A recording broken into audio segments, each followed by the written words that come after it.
So you see, the market-based activity is still there, not reduced at all. And the product is still very complicated, and the scheduled banking is still there, and not under for the regulatory framework. So our question will say, we need to carefully define when we say whether the financial sector will come back or is come back. It depends on how we define. In that sense, I would say the whole financial sector still have a long way to go. You say the banking sector is too big.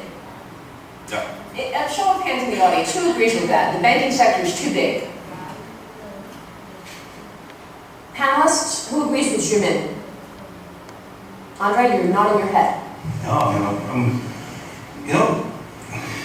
Everybody is blaming the banks, or the politicians. Remember here, Mr. Sarkozy was very critical 5 years ago on banks. But look, we are now talking that the industry effectively came back. We are making good profit, we are making good growth. Who is in the worst position? European banks. Why? Because they bought too much sovereign European government debt. Who is responsible for this? Who made them to buy this debt? And who is not in a position to service the debt? Is it banks or is it governments? So you blame the government? I'm not blaming anybody. I think what's happened here in Davos was very important 5 years ago when we sat together, bankers, regulators, governments, and started to talk how to improve the situation. Yes, banks, we took too much risk. But we took much risk because the situation was such that everybody enjoyed their life.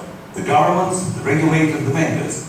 Now, the people. The people, of course. Of course, people still enjoy. In Russia last year, Russian banks increased loans to Russian people, consumer loans, by 40%. People borrowing, they enjoy it, they buy flats, they buy cars, they buy other things.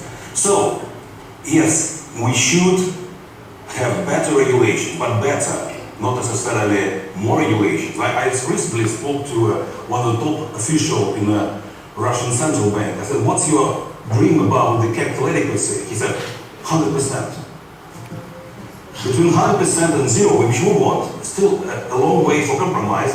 I think we should find this compromise and make the industry efficient, because this main subject of this Davos is resilient dynamism or growth. We will not achieve growth unless we have a proper financial industry which lend money, which provide money for further economic growth, and that's very top on the agenda for the whole global world economy.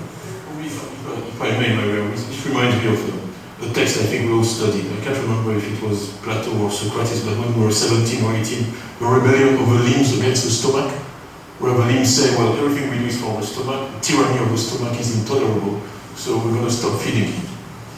So of course they stop feeding the stomach and the body decays and everybody dies. So this whole debate about the financial sector is a false debate for me.